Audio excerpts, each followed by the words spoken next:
Norman veut savoir ce qui se passe ensuite. Ensuite?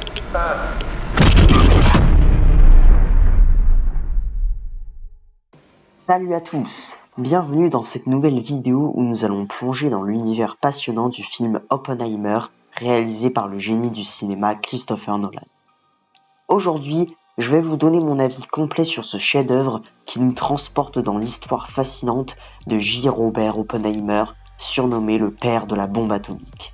Dès le début, ce film nous emmène dans les méandres de la vie d'Oppenheimer, depuis ses débuts jusqu'à son rôle en tant que directeur du projet Manhattan en 1942.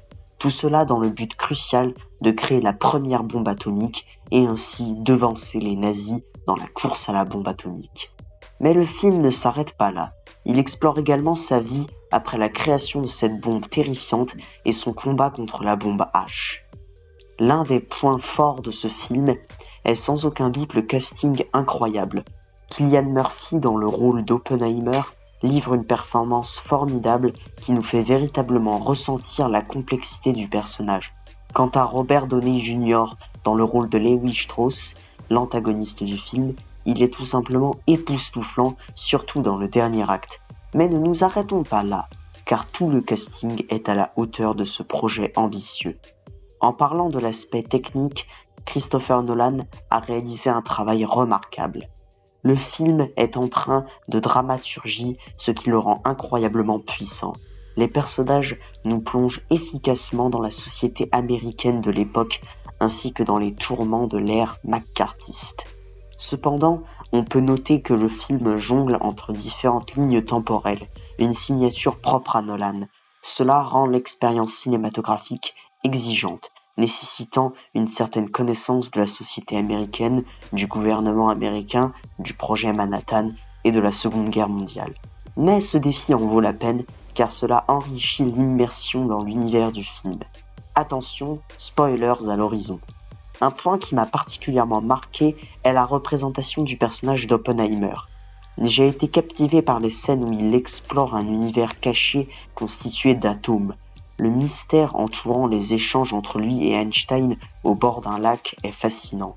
Malgré sa durée de 3 heures, le film maintient un rythme effréné, donnant réellement le sentiment d'une course contre la montre pour développer la bombe avant les nazis. La scène où la femme d'Oppenheimer le défend devant un conseil est particulièrement saisissante. De même, la séquence du décollage de la bombe est une véritable prouesse, grâce à un mixage sonore brillant. Le suspense est palpable, même si l'on connaît déjà l'issue de l'histoire. Le dernier acte, centré sur l'antagoniste Levi Strauss, qui cherche à se venger d'Oppenheimer, est tout simplement époustouflant. Le procès qui en découle nous offre une meilleure compréhension de l'histoire, même si ce n'était pas vraiment un procès, mais plus une audition qui s'est transformée en procès. Enfin, comment ne pas évoquer la scène finale où Oppenheimer réalise symboliquement le déclenchement de la réaction en chaîne dévastatrice.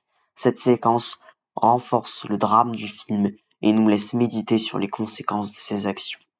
En conclusion, Oppenheimer est à mes yeux le meilleur film de l'année 2023 jusqu'à présent, et il mérite amplement sa place dans le top 10 des meilleurs films d'histoire.